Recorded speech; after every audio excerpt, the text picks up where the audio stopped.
Hi, everyone. Can you hear me? Hi, so it's such a pleasure to meet you all. My name is Shakila Khan, and I was a former Mellon May student. I'm an alum of the program. I went to Hunter College. Nice to be back here. Studied political science and Asian American studies. Currently, I work for the NBA for their brand new foundation. So it's really nice to be back here today, and I'm going to help moderate our panel today. Thank you all for coming, and just really excited for the conversation we have lined up. So I will introduce our panelists. We will start with Rooney, who will be doing a presentation on Black maternal at the end of the world. And then we will go to Jamin, who's doing a presentation titled Remembering Her Story, Achieving Transitional Justice Through Resistance Literature in Post-War Germany and Nicaragua. Could we please give a set of hands to both of our panelists today?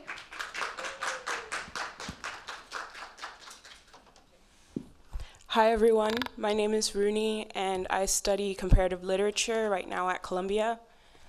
Before I start, I just want to say thank you to all the people I'm in community with and basically everything that they've done to get me to this position of presenting to you.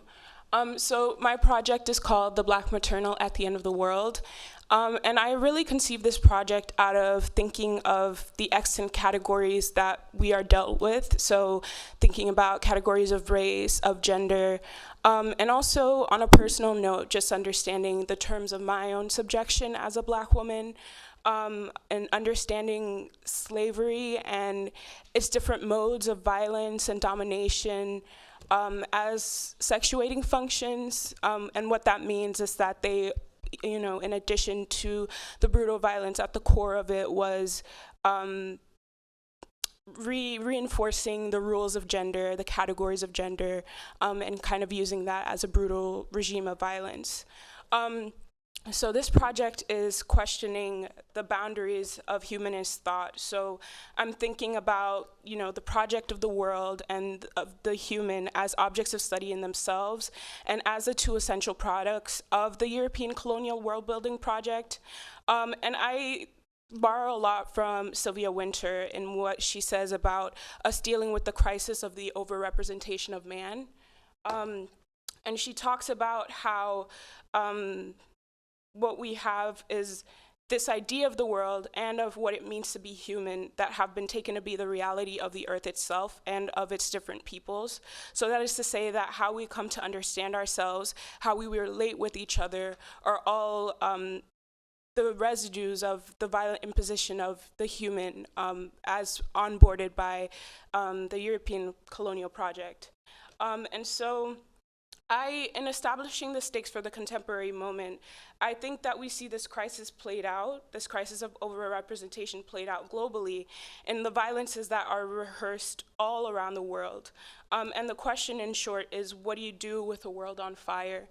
And so I think of this project as being very transhistorical. I start with looking at the early modern period, and then I try to link it with more modern movements of migration, like with Lampedusa in Italy, thinking about the Mediterranean migrant crisis, and thinking about mothers in this situation, Black mothers. And so I start with the Black maternal as a position for thought. And so the question that I have for my project is, how is the Black maternal perpetually mediated and simultaneously over and underwritten by the symbolic registers of the world? And so when I say that, I take the world as a problem for thought.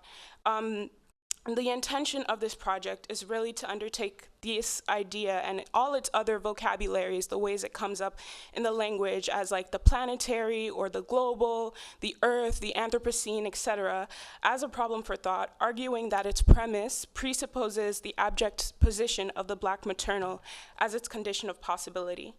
And so I'm looking at how the totalizing system of anti-Blackness holds captive the Black woman's body and its grammar of violence. So how is she being mediated by this idea of the world as it has been instated by the European colonial project? And so I think this project at its core is very vested in the question of Black women at the end of the world through an exploration of this Black maternal figure, and also looking at how essentially Black women's sexual and reproductive labors have helped onboard for this presencing of the world as the singular image of the earth and of ourselves. So this is, what I'm going to present is a small part in like a larger final project. If you can read it, basically I start the project looking at early modern mappings of the world. So how were Europeans conceiving of this idea of the world, especially in the moment of 1492 and after? So in constructing the different geographies, as they encountered new peoples and as they prescribed them as others, how they were able to kind of define themselves in relation to that. And then part two is thinking about how Black women are signified as property plus. And so thinking about Black women's wombs as being integral to the birth of racial capitalism, and how their ability to produce and have children in turn became used against them as a mode of capital accumulation and in expanding property value for the market. And then part three is thinking more about the making of the Black maternal, and thinking about certain like geographies of the body, of the flesh. So the womb, the flesh, the body, I think of all these spaces as where we kind of see the operations of slavery as this regimented system, as I said, unfold. And you see the ways in which, by the fact of their wombs, by the fact of their bodies, Black women are perceived as being capable of being violated. And therefore, like these ideas of space, sexual, gendered conceptions of space are basically used against women. And then I look at part four, which is thinking of what potential the Black maternal holds in, breaking apart this idea of the world.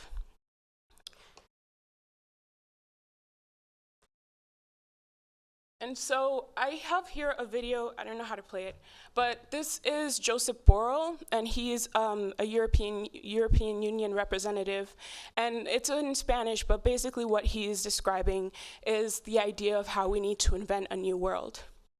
And so he's speaking in front of a Latin American delegation, talking about how, like the explorers and conquerors, we have to invent a new world, and we have to recalibrate our strategic compass with full historical awareness to understand this magnitude of the changes we face. And he cites climate change, he cites a lot of different problems that are taking place in Europe, and that is kind of threatening, the current European fortress that they have going, where they're trying to keep migrants out, and they feel that they're in a crisis. And so he invokes this idea of the world in order to kind of bring the coloniality that comes with it, in order to kind of recalibrate the status quo.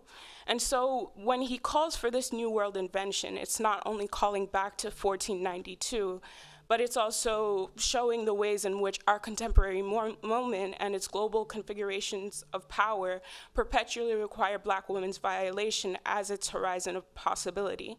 And so I have some early modern maps here in which you can start to see early theorizations of the continuum between the body and the territory that Europeans were doing as they began to kind of invent themselves, as they were coming into contact with the rest of the world. So we have this map of Italy, and then we have this model of the Vitruvian Man kind of superimposed onto the map of Italy. And then we also have this other map where the text is not really clear, but you can kind of see like Africans are kind of labeled at the bottom, and then you have Europeans at the top. And so they began to use like geographic features, like climata and things like that, as well as a coordinate system to be able to hierarchize different peoples and kind of relate them in relation to Europe. So we kind of see that from the very beginning, mapping of the world, and therefore its creation is a racial matter. And you can kind of see Europe as this starting point for thinking about what the world means. And so basically, in thinking about the making of the Black maternal, I argue that Black women's sexual and reproductive labors are integral to this moment, And so violation and domination of other people's bodies help define the contours of Europeans' agency over other peoples and territories, and that Black women's wombs serve as the feminized, invisibilized source of labor and property expansion, and in this maternal function, become constructed in the spaces of the Middle Passage, or geographies of slavery, as the Black maternal. And so I have this definition of the Black maternal that I take from Zykia Mon Jackson, where she describes it as a web of interconnected signifiers such as materiality, Black femininity, maternity, natality, and relation to the mother. And I personally use this to posit that Black female flesh, or the body, becomes the primary coordinate for the world.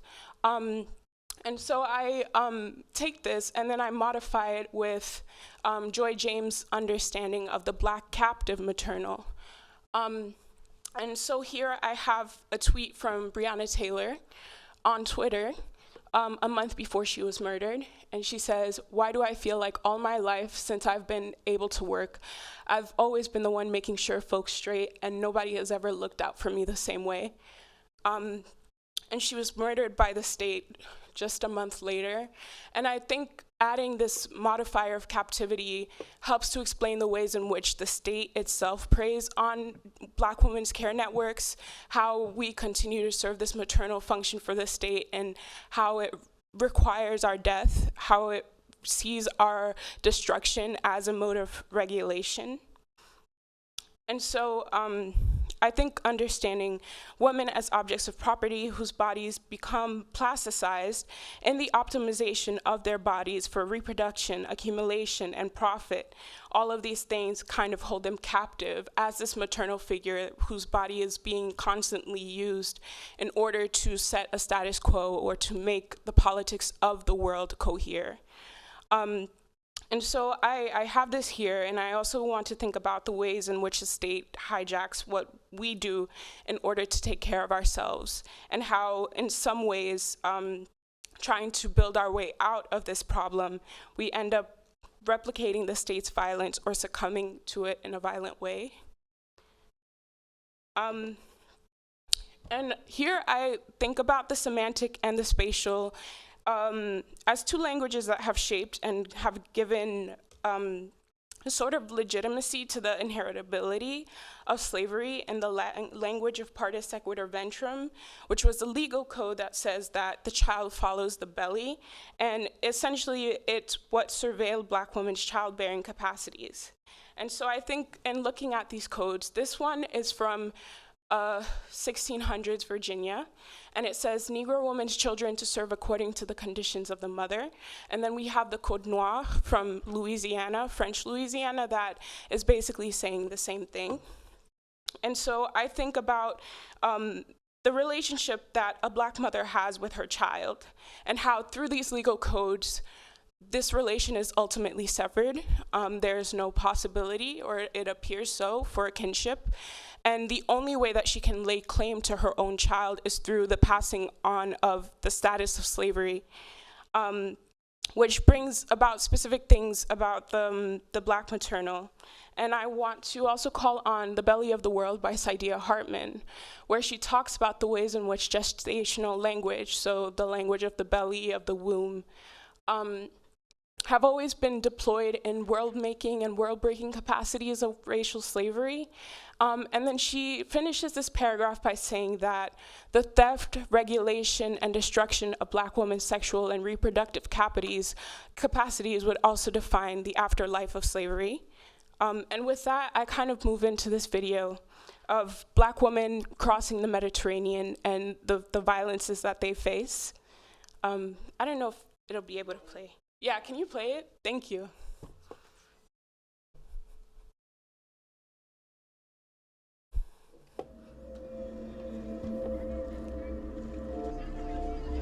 When I discover I'm pregnant, so I said I don't want to go because the country is, there is a lot of suffer. They put us inside the boat from 3 o'clock in the night. By 12 o'clock to 1 o'clock, I'm start crying. Oh God, help me, I don't want to die. Say the water. So everybody's crying. Okay, you can pause it. Bon, j'ai fait le trajet avec mes deux enfants, j'ai quitté le pays avec mes deux enfants. Quand j'avais fui mon pays, je pensais m'installer au Mali. The other parts are in French and Spanish, so I won't include them.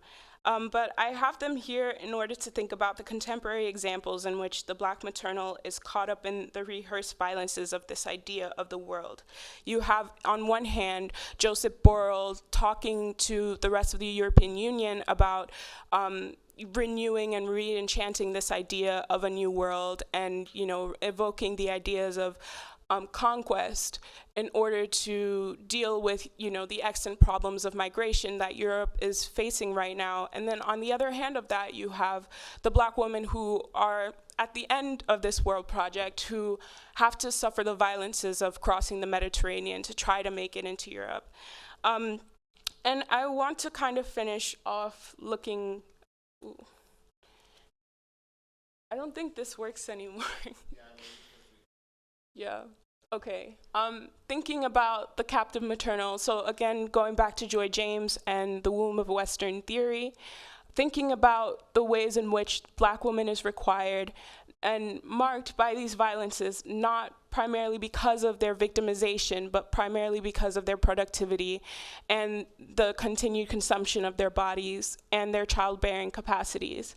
And so it talks about how in the contemporary moment, they face verbal slander, intimidation, physical violence. But all of this translates, I think, to another example of the Black maternal mortality rate for Black women here in the US, where they're 3 times as likely to die from giving birth. And you have these testimonies from Black women. It was a special that the New York Times did, where you can kind of see these quotes of, "I don't want to die." That shouldn't be the thing that comes to Black women's minds. And it breaks my heart that it is. And we have, this one, which is, I think, the most touching for me, which is, "It's nice to have somebody asking about me." And she was talking specifically about her experience talking to a birth doula as opposed to talking to her obstetrician. And so I want to finish with this collage that's titled "Everywhere I Go, There I Am" by Alexandria Valentine. And I love this collage because I think the imposition of this Black woman on this found geographic material shows the ways in which she kind of fails to arrive at any place really on the map. She doesn't fit into the coordinates of the map that we see here, and therefore she kind of exists within places. And I think also the idea of that wherever she goes, she can find herself kind of shows the limits and the boundaries of the world and the apparatic capacities that the Black maternal holds in thinking about, what it can be otherwise, what is possible, and other ways of reimagining and refiguring ourselves as humans. So yeah, thank you so much for listening to my presentation. Okay, so hi everyone. My name is Jamin de la Cruz. I am currently a senior at Barnard College majoring in comparative literature in German and Spanish, as well as minoring in women, gender, sexuality studies, and psychology. And today I am going to be presenting a research project that is very near and dear to my heart called Remembering Her Story, Achieving Transitional Justice Through Resistance Literature in Post-War Germany and Nicaragua. So when I began my research, there were a couple of key concepts that I had in mind in order to help me narrow my frameworks that I was going to use. And within those 5 key concepts are, firstly, the maternal framing and politics. When I mention the maternal framing, I specifically am talking about how motherhood has been used as both apolitical and political tools for political campaigns to garner international sympathy during war times and the unique role that mothers play in society and politics. The second key concept is motherhood as an institution, which I derived from Adrienne Rich. Essentially, motherhood as an institution is a framework from her book of Women Born, which states that institutionalized motherhood is the demand of maternal instinct versus the mother's self. In other words, words, institutionalized motherhood recognizes that motherhood is not only an experience, but an institution controlled by systems of patriarchy, politics, and economic relations. In my research, I include how institutionalized motherhood is uniquely used during war times in Nicaragua and Germany. The third key concept is maternal bodies during war and post-war. How are maternal bodies used literally as political puppets during the war and the effects of the maternal body post-war? My fourth key concept is resistance literature, which is essentially writing within national liberation, struggles, and resistance movements. My fifth key concept is transitional justice, which aims to provide recognitions to victims of state violence, as well as reinforce the respect for human rights to prevent future injustices from occurring. How can we use mother's resistance literature to achieve transitional justice? And is transitional justice possible without the recognition of maternal contribution to wartime? So first, I want to provide a brief history of Nicaragua's Contra-War from 1979 through 1990 because it is severely under-researched in academia. So here is a timeline of the Nicaraguan Revolution. From 1912 to 1933, because of Nicaragua's rich and fertile lands, the US Marines actually held governmental occupation in Nicaragua. However, peasant revolutionaries began collectively to plan a revolution amongst the Nicaraguan people. Inspired by Augusto Cesar Sandino, known for his large sombrero, followers of his began referring to themselves as Sandinistas, which meant people who were against US-occupied Nicaragua. However, in 1934, Sandino was tragically assassinated by the National Guardsmen of Nicaragua. That is Augusto Cesar Sandino. To guarantee that Nicaragua remained stable and in US control, the US established the leadership of Anastasio Somoza, whose family is infamously known as the Somoza dictators.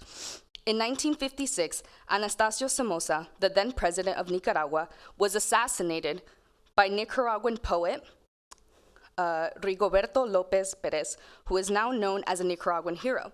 Anastasio Somoza's son would then inherit their father's presidency and continue a brutal dictatorship over Nicaragua.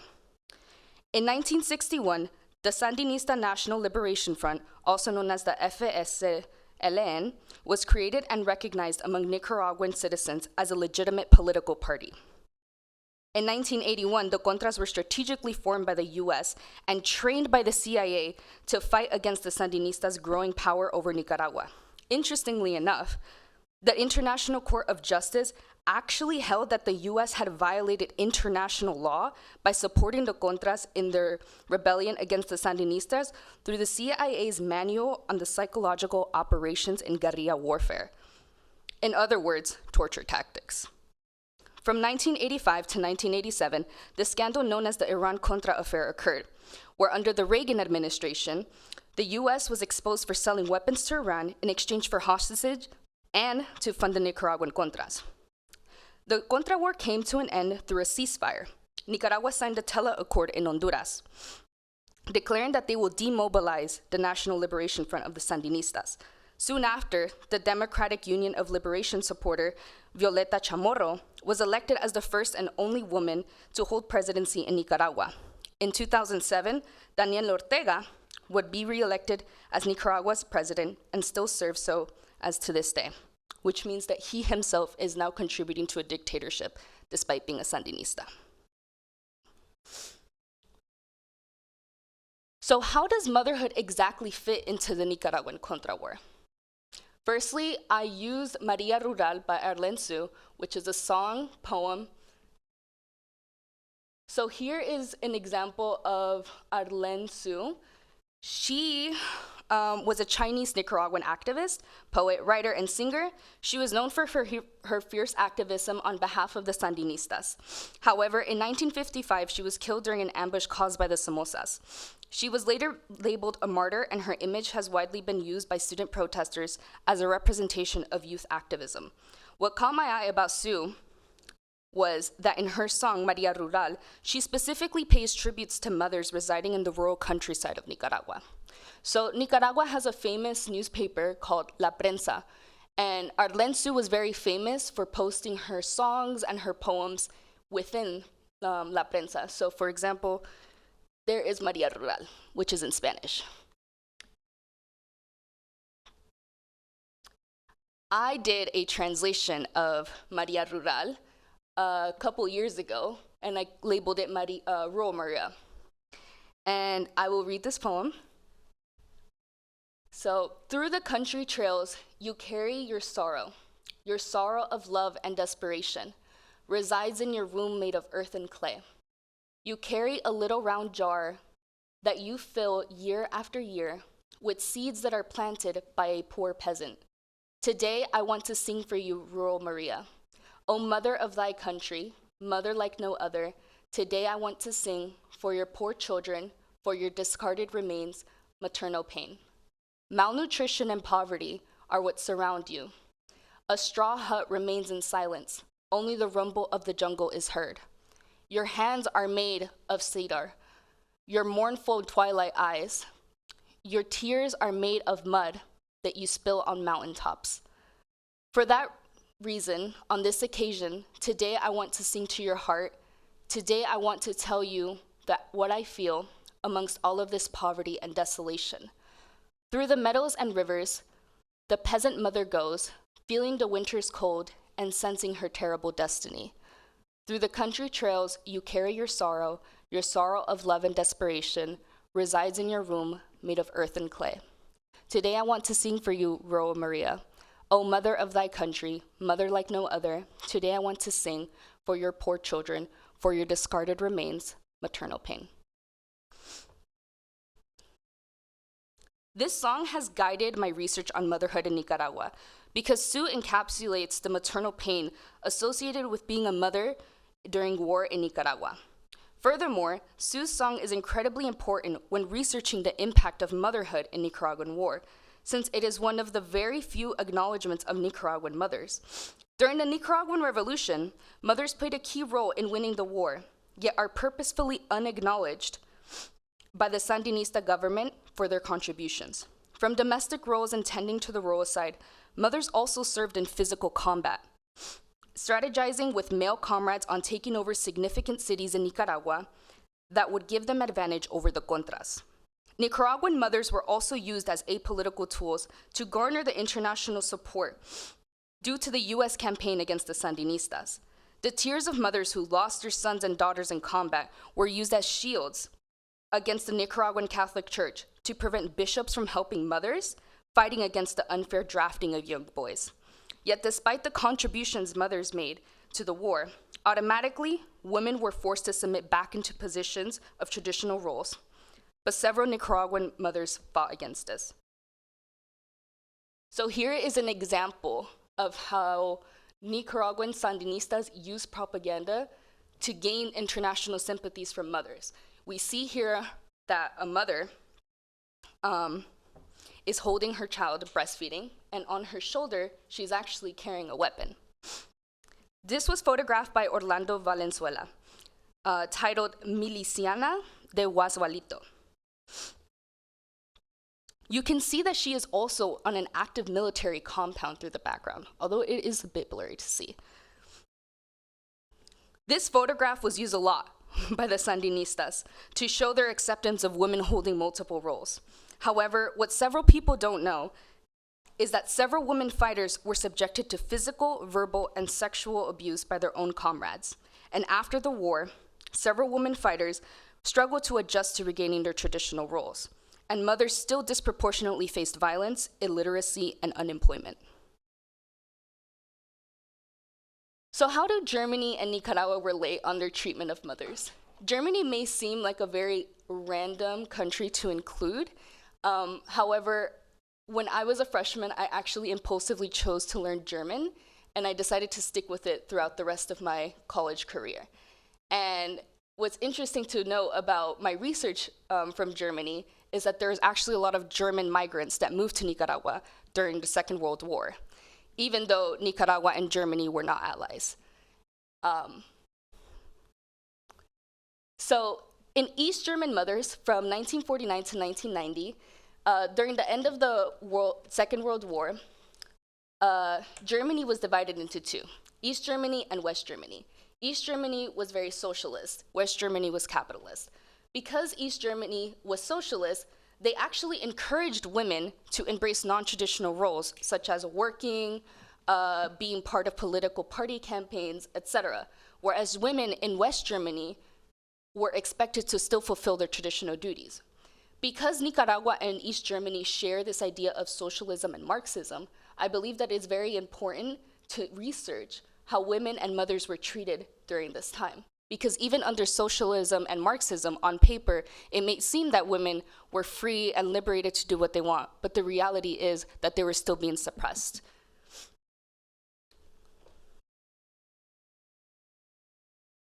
Admittedly, my research has been more keen on Nicaraguan motherhood. However, both Germany and Nicaragua, after the Nicaraguan War and after German reunification, there was a sharp shift into the roles that women were supposed to submit to. As I mentioned before, Nicaraguan mothers had to go back to their traditional roles. And in the same way, a lot of East German mothers and East German women had to go back into traditional roles, since now capitalism was the main economic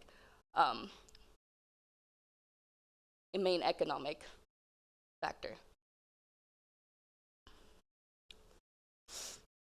And additionally, another thing to note about East German mothers that a lot of Nicaraguan mothers did is that they used authorship as a form of agency. So a lot of East German women emerged during East Germany. They were writers such as Christa Wolf and Anna Segers. And in the same way, Nicaraguan mothers also wrote poems, poetry, music, and other forms of literature in order to cope with the violence that they were dealing with. So now I will move on to post-war resistance literature. So in the first example that I used was Gioconda Belli from Nicaragua. Gioconda Belli was actually a Nicaraguan woman that was born into an upper class family. However, she still joined the Sandinista revolution and actually was exiled to Cuba because of her stance against the Somoza family. She wrote, after the Contra War, a book called El País Bajo de mi Piel, which means the country under my skin. And in this memoir, she reconciles with war trauma through love. And one of the quotes that stood out to me from this book was, "The rebels repose, the woman who waits for him and warms the bed, happy that her man fights for just causes. Aiding him in silence, even Che said, in the beginning, that women were marvelous cooks and messengers, that this was their role in the revolution." Essentially, in this part, she is criticizing the role that women have to play during the revolution. As I mentioned, Gioconda Belli was very active in the revolution and actually participated in battle. Yet, as mentioned before, women were not given any contribution to this. And so she constantly criticizes even the men that we praise as revolutionaries for contributing to gendered violence and gendered discrimination during the revolution. My second example from Nicaragua is Doris Tijerino. Doris Tijerino was also a soldier in the Nicaraguan Revolution. She wrote a book called Somos Millones, which was originally published in 1978, which was during the war. However, it was also republished again in 1990 to include her updated experiences. So in this autobiography, she recounts the brutal tortures that she endured by the Contras. I spared putting a quote from that torture because it was very graphic. However, these two other quotes did stood out to me while reading the book. "I am not a woman revolutionary, but a revolutionary who happens to be a woman." Therefore, she is essentially de-emphasizing the fact that she is a woman and placing more emphasis on the fact that she's a revolutionary. And in the second quote, she's describing a scene where in Nicaragua, a lot of people would go to the theater for forms of entertainment.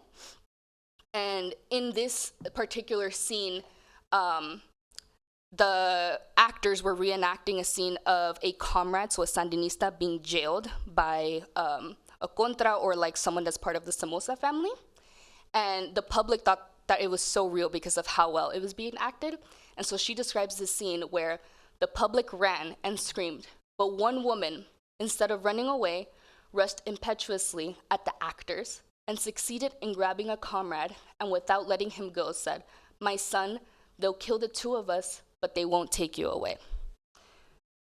Which again also goes to show how women and mothers were especially keen in not only bringing patriotism to the country, but also supporting the revolutionary efforts.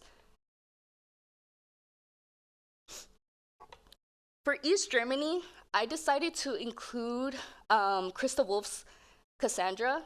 Christa Wolf has been known as a controversial writer that emerged from East Germany.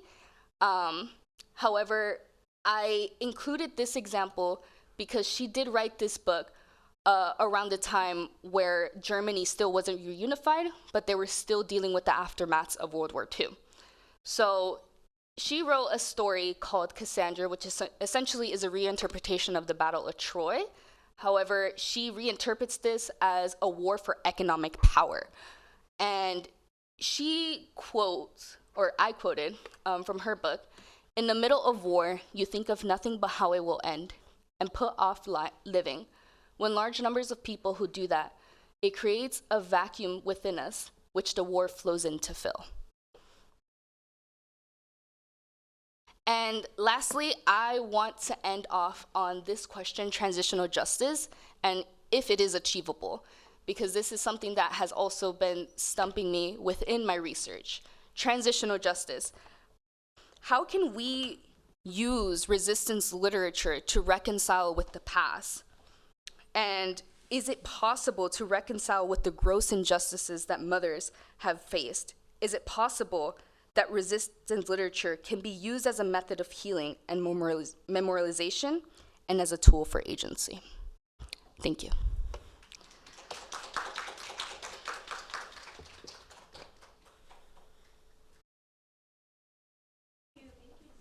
Jamin, for that incredible presentation. So now I will open it up to Q&A. If you have a question, please feel free to raise your hand and I'll come over to you with a mic. Anyone want to get us started?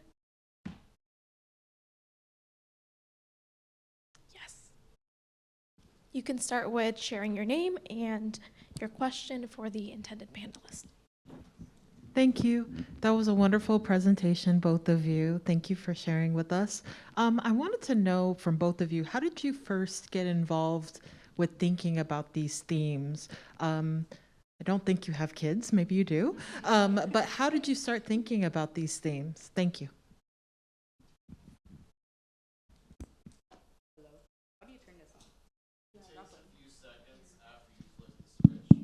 Hello? Okay. Well, I am not a mother. However, I was raised by two Nicaraguan mothers, my own mother and my grandmother, who actually escaped the Contra War. And for a long time, I didn't really know much about Nicaragua because, as I mentioned, Nicaragua is severely under-researched, and it's never like a unit that was covered within my classes. So I had to do my own research, and that's when I discovered all of the brutal injustices that happen. And I noted I didn't have the vocabulary back then to label generational trauma or just war trauma in general, but I felt it. And I felt it in the way that both my mother and my grandmother were repressed in talking about their experiences with Nicaragua. However, as I got older and I educated myself and I finally talked to them like, you know, I learned about Nicaragua. If you feel comfortable, can you please tell me about this? That's when they finally started opening up to me about these stories. And not only was I raised in like a matriarchal household where I look up to my mother and my grandmother who made all of these sacrifices and basically helped me be to the position where I am today, but I also had family members that were Sandinistas. and that are still very proud Sandinistas and consistently talk about the revolution. And so that has inspired me to talk about Nicaragua, but also mothers, because mothers are just generally underappreciated. And it sucks because mothers made everything that we have here. Without mothers, without their sacrifices, a lot of us wouldn't be in the positions that we are today. Yeah, I guess for me, I didn't initially start out thinking about motherhood. I was thinking more along the lines of just slavery and gender, and reading like Jennifer Morgan's Reckoning with Slavery. I was very fascinated with stories of like enslaved women who would do these things that like, you know, most people would consider unthinkable, like the woman who blows up the slave ship, the woman who decides to kill her child. And I was just always fascinated by those stories. And then on the other side, I think like from a personal aspect too, I like raised by my mother, a Haitian woman. And I just remember, you know, hearing a lot of these stories, like when she would feel comfortable talking about Haiti, and like the different modes of gendered violence that take place there. And I remember thinking about, you know, the stories of women who would suffer these horrible fates, and like, you know, how nothing was done about that. No one even remembers their name, but like they suffered these like very gruesome deaths. And so those would always stay with me. And I felt like, you know, like being in this work in the academy, I feel like a lot of the work I do has like these personal stakes in it. So I became very interested in just understanding the gender dimensions of slavery, understanding, you know, sexual violence as what, you know, one of the modes of violence that slavery required, in its self-maintenance. And so I feel like a lot of my research kind of took in the form of like, how can I like possibly, you know, come to understand like, you know, the full terms of how power operates, you know, to go back to like the last panel. But yeah, so I think, yeah. And I think what my project, like in thinking about my project and how it's evolved, I started out with thinking of motherhood as like, you know, a woman who gives birth to a child and then becomes a mother. But I feel like the idea of maternality kind of functions in different ways. It's not necessarily, you know, like giving birth to a child or having some kind of childbearing capacity, but like I think every Black woman serves a maternal function to the state and to racial capitalism.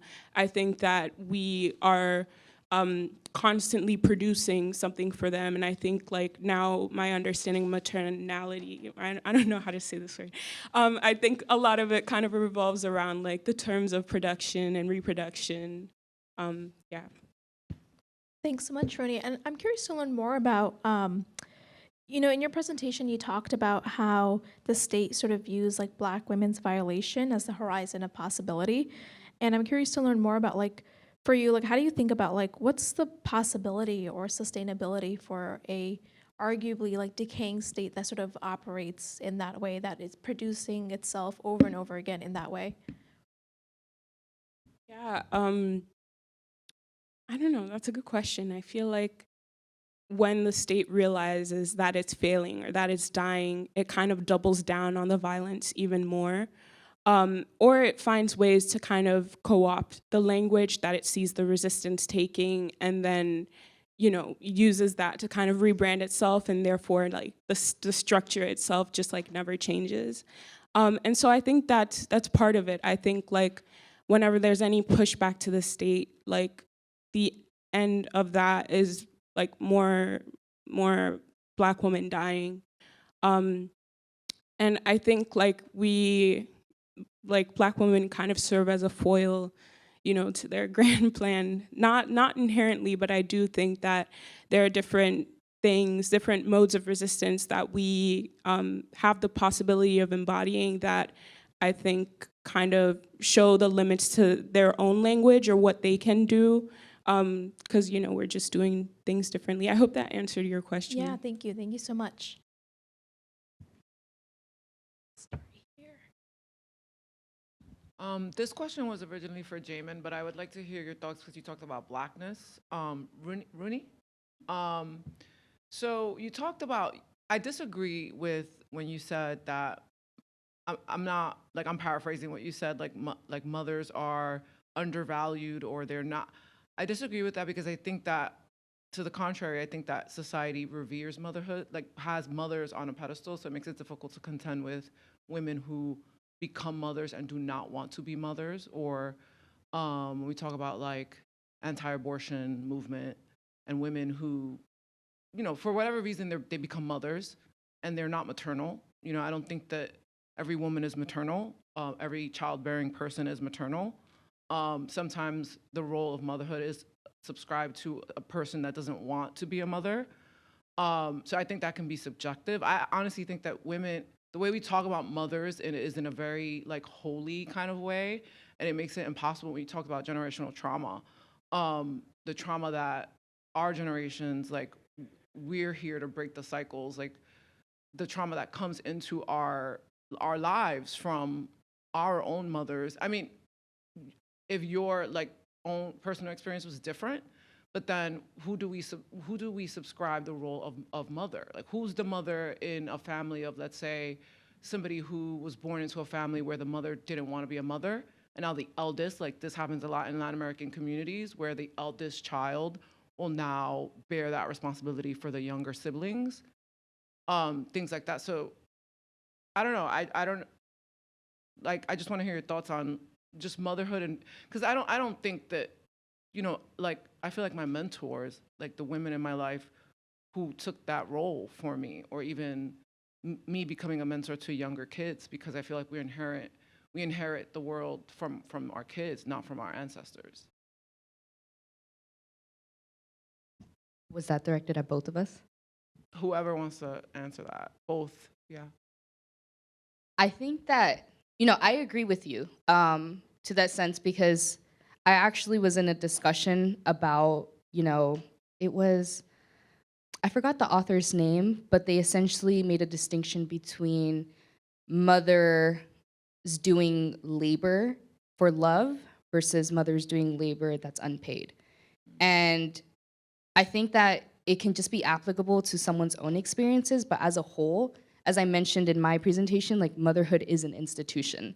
And what I mean by that is that essentially the state, as Rooney was saying, kind of like plays into a lot of the decisions that makes someone maternal. And at the same time, when it comes to maternal studies, there's always an intersection with reproductive justice. And when it comes to like reproductive justice, I believe that you can't do one without also doing research on the other one. And when it comes to like motherhood, I just genuinely think that however you decide to define motherhood in the emotional aspect is applicable to you. But when we try to separate it from the emotional aspect and view it as an institution, we see how society, and under a patriarchal society, a lot of women are unfortunately forced, or just people with reproductive systems are unfortunately forced to be mothers, even though they don't want to be mothers. So it is a difficult question to ask, because I think the answer depends on the person that you ask that to. But I don't, yeah, what would you?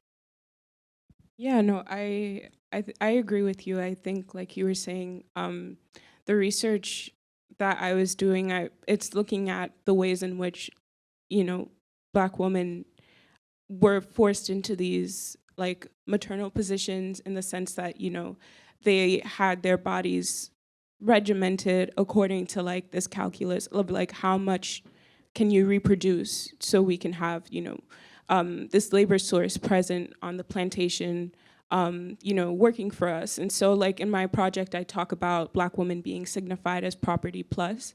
And that comes from Horton Spiller's Mama's Baby, Papa's Maybe, where she's talking about the different ways in which you know, in the passage, like in the, like, I'm forgetting the word, but like in the route of the Middle Passage, like the different transubstantiations that take place, meaning like, you know, the different transformations that take place between, you know, her being perceived as a body, as a human being, to now being perceived as flesh, came with this calculation of, well, how, you know, how can she expand our property value? How can she kind of figure into this, you know, this calculus of accumulation? And I think that, like, thinking, like, as I was saying before, like, I think the maternal, like, in this way, in my research has evolved into, like, not this like bioessentialist type of like understanding of motherhood of, like, you know, women give babies and, like, you know, this is an inherently sacred or like good category, but rather, you know, the ways, like, in thinking about the logics of capital, we are forced to take this position in order to reproduce, and thinking about it in terms of like reproduction and accumulation and the violence that comes from that. And also, like, again, thinking about capitalism and slavery as these very sexuating, like, systems of power, meaning that, like, precisely the point of it is to be, like, bioessentialist, to look at, like, okay, you know, this is a woman, and she can give us as many children as we need, as much property, really, because they weren't thinking that, you know, children. But I think, you know, I think looking at it, at these systems of power as like these very regimented, like gendering systems is important. Like, and I think like using the maternal to think about that is very like, yeah, productive. I think it's useful. Oh, before we go to the next one, can I just go on a little bit? So it's very interesting that you brought up the emotional factor of motherhood, because I just remembered the author's name. Her name is Silvia Federici, and she talks about unpaid labor that mothers face. But obviously there's an issue with that, because how do we measure like unpaid labor? But like for me personally, like I don't love my mother because she made sacrifices. I hate that she had to make sacrifices for me. And I don't think that any mother should make the grand sacrifices that people like my mother or Black women or other women of color have to make, you know? And I think the whole point of like maternal studies and just like motherhood studies in general, it's incredibly important, because we need to shift away from like, oh, you need to do all of this because you're a mom and you love your baby. But the reality is like, no, women suffer from postpartum depression, and there's no resources available for women. And it's just stigmatized to talk about. Even when it comes to postpartum psychosis, not a lot of people that have children realize that this is an issue. Motherhood is glorified to be something that is supposed to make you happy and fulfilled, but it's not applicable to everyone, and there's issues within that. And that's why when I refer to like mother as an institution, it's like the institution is literally telling us that we as mothers, like we need to like, or not, I'm not a mother, but you know, mothers, like they need to be happy that they're doing this work for their family, you know? So yeah. And a quick add-on, like how much of that do you think is because women's bodies have been commodified to either, like we celebrate women for having babies and getting engaged, like it's like, when do we celebrate women for like our like academic or like career achievements, right? Yeah, exactly. A lot of the things that we celebrate as women is, you know, getting pregnant, getting married, but it's not any of like the actual like self. So Adrienne Rich, and in her definition, she said it's motherhood as an institution is about sacrificing the self for the institution. So it's fulfilling into that, where mothers have to be happy to fulfill into these gendered roles. And it shouldn't be like that, quite frankly, because any person, any woman, any person with the reproductive system should be able to make whatever choice that they want to. So. Thank you for that question. What I'm going to say is pretty quick. I just wanted to add to that. I just feel as if I disagree. Motherhood might be revered, but Black motherhood absolutely is not revered, right? And I say that because historically, Black motherhood has been like repeatedly interrupted. And I think what you're talking about, Rooney, correct me if I'm wrong or if I'm misunderstanding what it is that you presented, but from what I was understanding with what you presented, I feel like you're talking about a historical like fissure into like Black motherhood, not necessarily Black women not necessarily having the opportunity to like be mothers. And I think about like when you talk about like slavery and also like the reproduction of that today and how you were discussing, was it the Black maternal death rate? That's indicative of the fact that Black motherhood in this country is definitely not revered, right? Because like that's something that should not be happening. That's something that's completely preventable, but they're not really doing anything to stop it. They're talking about it, but the main root of it is like outright racism, and they're not doing anything to fix it, right? You're not listening to Black women when they tell you about their bodies and they tell you what's actually happening. And it's also the state's repeated intervention into Black households that constantly interrupts motherhood, the consistent rape of Black women when they're incarcerated and forced into motherhood. So it's a way in which like motherhood is a very complex category for Black women historically, and a lot of Black women just don't get to necessarily access Black motherhood in the traditional way. And I'm thinking that's what you're saying, and if I'm wrong, please jump in and let me know that I'm like misreading what you're saying. Yeah, you're absolutely right. I mean, yeah. Yeah, so that's how I understood it. And when I think about Black motherhood, I even think about like gynecology being founded on us, right? And the fact that other women get to have birth control is because of us, because we were basically worthless and that they could experiment on us. So that's what I mean when I say like motherhood might be this thing that's revered, but just not for Black women, because we are the thing upon which motherhood for other women is built upon.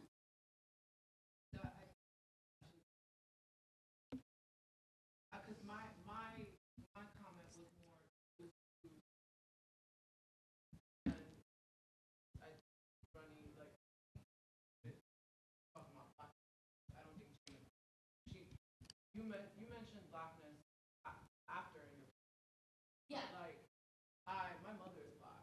Like, the whole, you answered it. Talk about labor and the way that it. Yeah, I just didn't hear it in that same way, but I'm ready to pass the mic to Everett. This question is for Rooney. So you mentioned like at the very beginning of the Q&A session something about like how like all Black women kind of become mothers, and I kind of thought of how you mentioned also the parentification of older siblings earlier in your question as well, and I think that ties into kind of like a phenomenon that's happened a lot in the past few years after like the BLM like recognition insurgence of 2020, and that is Black students and Black femme people especially being called upon by institutions, being called upon by their peers to educate them, and being forced into this role where they're having to care and educate for people that they don't necessarily have any connection to. That's something that I'm sure I certainly can relate to, and I'm sure plenty of other Black femmes in this room and just Black people in this room can relate to. And so I was just wondering what you thought about that kind of phenomenon, and if you, you know, especially, you know, being part of a PWI, like if you have any kind of thoughts on that, or if you have observed that in your research, and if that kind of also went into your comment. Yeah, I really like this question. I think especially in my research, like I mentioned Joy James a lot, and I feel like she talks about, you know, like this post-2020 / George Floyd moment as this time where the state is like calling on so many Black women to kind of perform this function exactly as you said. I realize like it's something that's not like, I think it's something that also extends to Black women in death, where like a lot of Black women who were killed by the state, I think like start to occupy this image in the collective imagination as being used to perform so many things for so many people and to push this agenda and kind of have their image hijacked. I also think like, you know, and again, like in the care networks that we were building in that moment, or at least that we were attempting to build, Black women I think we're performing. I think it's a very like perverse position that we were occupying, in that we were being called on to perform this like caring function, or like, you know, performing this kind of care work that in many ways kind of harkens back to slavery, of the ways in which, and thinking with, you know, Hartman's Scenes of Subjection, but the ways in which, like, I can't like figure out the word, like, do you know the word for this? Aprovechar? Yeah, take advantage of Black women's bodies, and kind of using slavery as a way to kind of expand and the uses of the female body as an object of property. I feel like that was the moment in which these things were happening, and I feel like that is something that continues, of where we are used to perform like so many different functions, and like the uses to ourselves, I think, continue to be expanded in these different forms, in these new forms, when the state, you know, requires some kind of rebranding moment, or, you know, when they see this resistance again, like calling on to Black women to kind of perform this thing for them. I hope that makes sense. Yeah. Thank you. And one thing I wanted to say too is, like, that's why I think also with the Black captive maternal, because I do think Black women in our captivity, like the state continues to rely on its consumption of us, and I think it's also something so perverted to talk about, in the sense that like it'll see us, you know, trying to take care of each other and ourselves, and find a way to hijack that and reproduce its own violence, or its own language, its own laws, which puts us at such a precarious position of, you know, like trying to fight violence, and in the end being, you know, either succumbing to it or like sort of replicating it in a way. And Joy James, again, like she talks a lot about this idea, this figure. Yeah.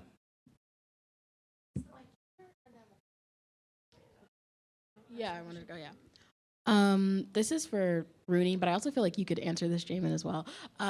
So basically, while you were talking, you said your project was transhistorical, but also like the examples you presented were like transnational. Yeah. And sort of like one thing I was thinking about, especially with this idea of captivity, is that not every Black woman you presented is captive in the same way. There's very, like, the context is different. Like, you have Black women in America coming from like an American context, and you have them like, you know, immigrating, and like how these like different immigration status, citizen status, class status plays a role in like how Black women are experiencing this.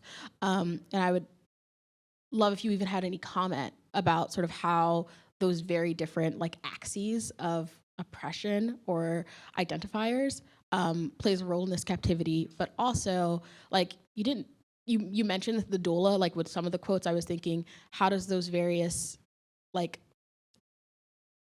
sort of subjective ways of being captive inform different types of resistances to that captivity? Does that make sense? Yeah, kind of. I think I got it. Yeah. Yeah, I don't know where to start. What was the first part of the question? I think I'm blanking on that. Yeah, sort of the idea that like, oh yeah, captivity, like the different different axes, right? Yeah. Like class, nation. So I think that's one of the things I'm thinking about, like right now in this point of my project, is like transnational Blackness. I feel like for me, I have these questions of like whether it's better to theorize about Blackness as it being essentially this structural position of that, like, no matter where you move in the world, how it works, once you are perceived as Black, you will kind of move in the world as such, and you are marked as such. And I'm thinking of Blackness not as like, you know, any like culturalist idea of like what it means, although there are those definitions, you know, of like being Black in the US versus being Black in Brazil, or like, you know, any other of these places. But I'm thinking like more generally about this global project of like anti-Blackness and how it kind of defines Blackness in that way as being the structural position. And so I feel like Yeah, and also because I'm in comparative literature, it's such a like interdisciplinary, like, you know, it's like the in discipline, and so it kind of fits in between everything.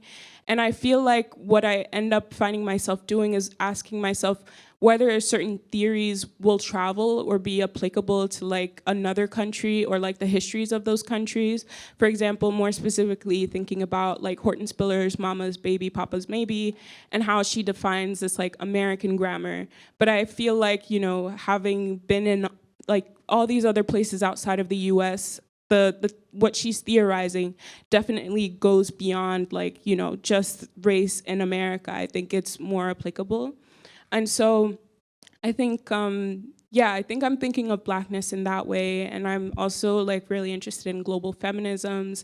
A lot of the ideas that I have around like the body and like land, understanding, you know, the relations between the body and space come from like Latin American feminisms, like thinking about the cuerpo territorio.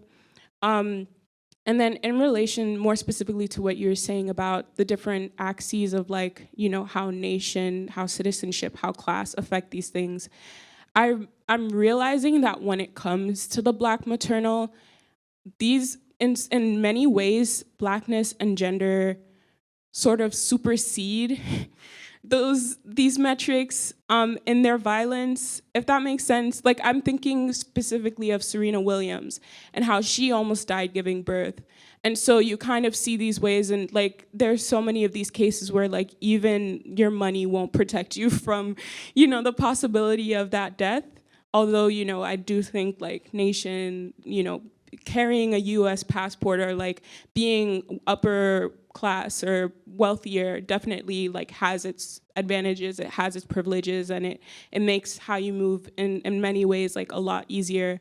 But I realize like even in this case, like this is where the structural comes in, like this structural position of Blackness is where I start to see like, oh, this is why it's important for me to think about like Blackness and gender together, is like when like no Black woman is safe from this kind of violence. I hope that answered your question. Thank you for that question. That's a great thought to begin the question that I had. I guess I have two related questions that are precisely on the point of like nothing will protect you no matter where you are. I'm thinking about, I mean, one of the things that I've been hearing all day is precisely what you're talking about, is this sort of structural position of Blackness. And I'm thinking about the question that I want to think about that in relationship to the question that you asked at the end of your presentation, Jamin, about the possibility, right, of sort of resistance literature and the possibility of the imagination in relationship to the structural position, right? And one of the things that I was thinking about with the structural position is this other idea. I mean, I'm surprised that we haven't heard this invoked today, but this idea of fugitivity, right? And I'm asking the question of where does fugitivity, right, and the ability to possibly take yourself out and away, right, from this sort of like really violent and racist structure, right? What possibility do you see for that, right? And how might or might not it be related to the literary and the imagination, right? Rooney, you use literary theorists and all over your presentation, right? And I know that Jamin, you're in comp lit, right? So that's what's happening. But so even when you're talking about structure, right, one of the things that you are also referencing, you know, implicitly, right, as and I'm now talking about Sylvia Wynter as the kind of way out, right, is some form of the imagination. Even though that seems really, I don't know, sort of like optimistic and maybe naive, but I'm just wondering, what do you think about that possibility, and if it plays any function in the kind of work that you're doing? Is it for, can we, like either of us? Okay, yeah. Do you want to go first or? Okay. So I think the literary and the aesthetic are very important for me. I'm also a comparative literature major. And I remember taking this class with Professor Hartman on like Black poesis. And I really love that class. And I feel like, you know, like literary thinkers are all over my project because of that class. And I think specifically also with Denise Ferreira da Silva and like Risvana Bradley, who theorize around like Black feminist poetics. And I use that like in this larger project, I use like poetics as a mode of like reading and writing, as a critical mode of reading and writing and engaging with different art forms, and also realizing that there is a power to the Black aesthetic imagination, specifically like the Black feminist aesthetic imagination. And so I ended like this presentation with the collage, but I feel like, and I ended it with a collage, and I think it was important to end it with there as this way of signaling a possibility, because I do think like it is through art, through poetry, through poesis as just a way of living, that we can start to see other forms emerge, different ways of relating to each other.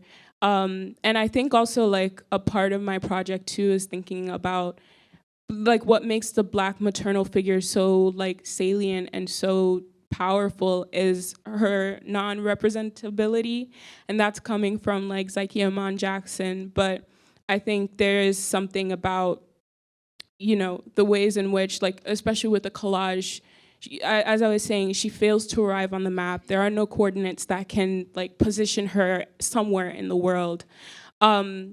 I think there's something like really beautiful and powerful about that.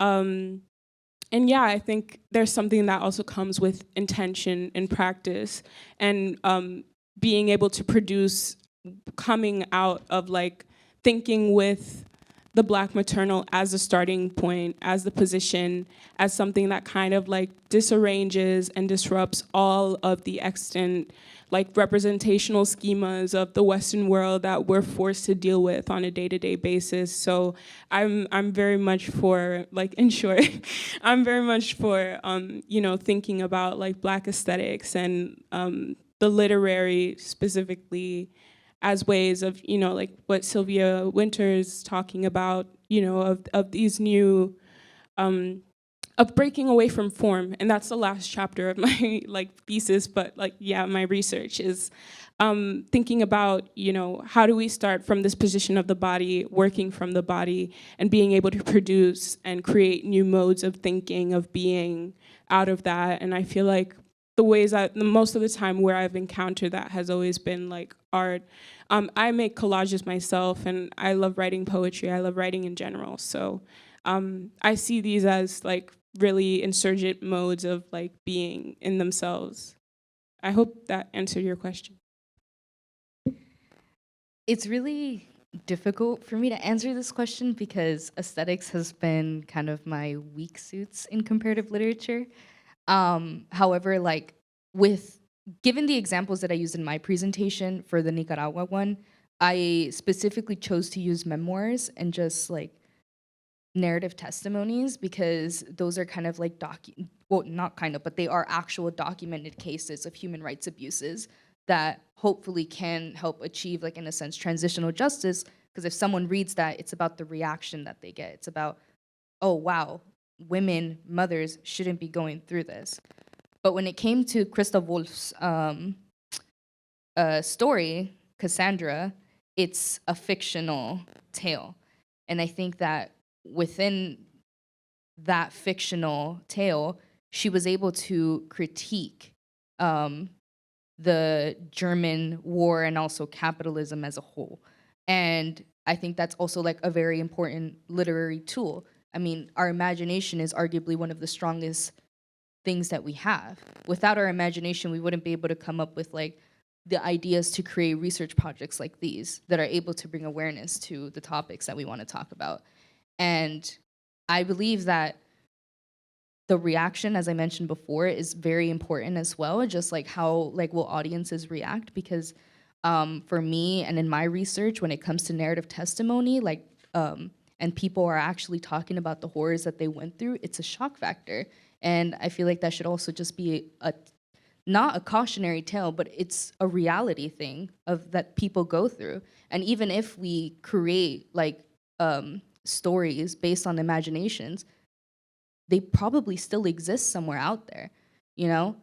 And yeah, like I agree with what Rooney was saying. Even though aesthetics is my weak suit, the imagination that comes when creating like these literary tales and just also just using it as a form of resistance is powerful, because it allows us to create new ways to solve these deep-rooted issues in our society. We have time for one more, so we will give it over to you for the final question. So this question might be a little bit tied to the last one, but I'm curious what the two of you think about, I guess, invisibility versus visibility of motherhood. So, I mean, for Rooney, in the case of like Black motherhood, what do you think, or I guess, I don't want to pose it like this, and feel free to step out of like this kind of like boundary, but like, do you think that invisibility or visibility is like more helpful or harmful to Black motherhood? And then sort of the same question with regards to revolutionary motherhood, like especially with that mother that you showed like breastfeeding with the gun on her shoulder. Like I'm thinking about that, like the idea of like propaganda and the visibility of like a mother like that, especially on the national or international stage. Like, what do you think that does for like motherhood, for the movement in general? Just like your thoughts on that. Yeah. I would definitely say that like seeing an image like that is kind of like, it gives off like, oh, that's what a mother's supposed to do. Like I'm supposed to breastfeed my child while also fighting in combat, you know? And it's imposing like this weird narrative that women should be able to do all of these multifaceted things. And it's like mothers should not be fighting if they don't want to, you know? I mean, the whole point, and a lot of these mothers too, what's interesting that I want to do more research on is indigenous mothers in Nicaragua and how they were treated during the war, where they were essentially like they were killed off because they were, quote, producing too many children, you know, and they were, and it's a very problematic thing, specifically within Nicaragua, because there is no invisibility when it comes to motherhood, because everyone's just exposed when it comes to it. When you go to Nicaragua, you see mothers everywhere. You see mothers carrying their children while they're carrying like a basket of fruit on their head while they're trying to, you know, walk and maneuver through the roads. There's no like, and even like in the walls, like there's literal scriptures like kind of saying that women are powerful and that women can do all of these things.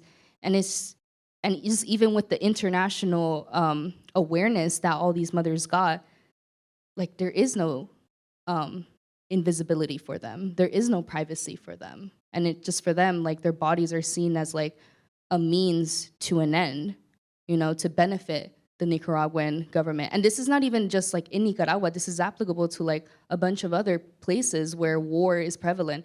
Like my research, I focus on war specifically because war is just something that's so nasty. And it's something that and I'm sure everyone here can believe shouldn't even be occurring. Such violence to impose on other human beings, it's disgusting. And when it comes to motherhood, like the way that mothers are treated is also just, it's abhorrent. It shouldn't be something that they endure. It shouldn't be something that males perpetuate on like people with reproductive systems. And I think like just going back to that question of like invisibility and visibility, like it's just when it's difficult to explain the whole concept of Nicaragua because it's such a small country, and it's a very poor country as well. You have a lot to explain. Yeah, a lot. And like when it comes to like being there, there's like a high rate of sexual assault. I mean, Nicaragua is listed like within the top 5 countries of sexual assault.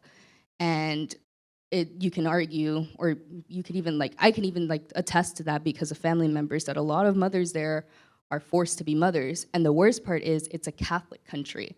So abortion is illegal. You're basically forced to have a child. And even in Central America, if you miscarry a child, and that's that's prevalent even here in America, like in certain states, if you miscarry a child, you can go to jail for like a decade, where a murderer can go to jail for like 2 years or less. And mothers will always be exposed. Mothers will always be visible to the public eye. I mean, literally, like when a person is pregnant, you can see that, you know? And even within like just the reproductive laws that we have and the gendered injustices that women face, and both here and in other countries, it's always there, but no one ever does anything about it, unfortunately. So yeah, I think just the bottom line is like motherhood just will never be, in my opinion, like it can never be invisible. So. I like a part of my research question was, you know, thinking about the ways in which the Black maternal is under and overwritten by the symbolic registers of like the world. And I feel like that applies to your question in that there are a lot of ways in which like Black women's like reproductive labors were invisibilized. But you know, on the other side of that, I also feel like there's a way in which they are also hyper visibilized. Kind of like what you were saying, I think, you know, space has a lot to do with the ways in which like Black women and their bodies are being perceived. And therefore, in a lot of ways, that's motherhood is one of those ways in which I think like visibility operates. But I think the labor of you know, reproduction itself is something that is not oftentimes not considered as labor as such. And so I feel like thinking about the ways in which we kind of oscillate between like this visibility and invisibility is something very important to think about when it comes to Black motherhood.